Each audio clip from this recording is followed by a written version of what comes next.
ನೇರವಾಗಿ ನೀವು ಚಿನ್ನಸ್ವಾಮಿ ಸ್ಟೇಡಿಯಂದಲ್ಲೇ ಮಾಡ್ಬೋದಿತ್ತು, ಅಥವಾ ನಿಮಗೆ ಬೆಂಗಳೂರು ಓಲ್ಡ್ ಏರ್ಪೋರ್ಟ್ HAL ಏರ್ಪೋರ್ಟ್ಗೆ ನೀವು ಕರ್ಕೊಂಬಂದು ಅಲ್ಲಿಂದ ರೋಡ್ ಶೋ ಮಾಡಿದ್ರೆ, ಎಲ್ಲಾ ಕಡೆನೂ ರೋಡ್ ಶೋ ಮಾಡಿದ್ದಾರೆ. ಓಪನ್ ಬಸ್ ಅಲ್ಲಿ ಆಟಗಾರನ ಕರ್ಕೊಂಡ್ಬಂದ್ರೆ, ಕಪ್ ಹಿಡ್ಕೊಂಡು ಬಂದ್ರೆ ಜನ ರಸ್ತೆ ಉದ್ದಕ್ಕೂ ನೋಡ್ಕೊಂಡು ಅಲ್ಲೇನೆ ಖುಷಿ ಪಡ್ತಾರೆ. ಎಲ್ರಿಗೂ ಆಟಗಾರನ ನೋಡುವಂತ ಅವಕಾಶ ಆಗುತ್ತೆ. ಇಷ್ಟು ಕಾಮನ್ ಸೆನ್ಸ್ ಇಲ್ವಾ ನಿಮಗೆ? ಚಿನ್ನಸ್ವಾಮಿ ಸ್ಟೇಡಿಯಂ ಅಲ್ಲಿ ಹಿಡಿಯೋದೇ 35,000 ಅಂತ ಹೇಳ್ತೀರಿ.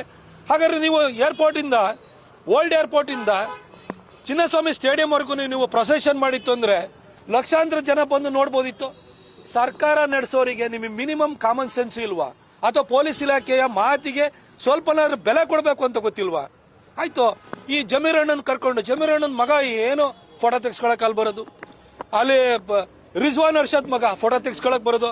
ಜಮೀರ್ ಅಣ್ಣ, ನಿಮ್ ಮಗನಿಗೆ ಸಿನಿಮಾ ಮಾಡಿ ಸ್ಟಾರ್ ಮಾಡಕ್ ಹೋದ್ರಿ, ಆಗ್ಲಿಲ್ಲ. ಈಗ ಸ್ಟಾರ್ ವಿರಾಟ್ ಕೊಹ್ಲಿ ಜೊತೆ ಫೋಟೋ ತೆಗೆಸ್ಕೊಂಡು ಸ್ಟಾರ್ ಮಾಡಕ್ ಹೋಗಿದ್ರೆ ನಿಮ್ ಚೀಫ್ ಸೆಕ್ರೆಟರಿ ಮಗಳನ್ನ ಕರ್ಕ ಬರ್ಬೇಕಿತ್ತ?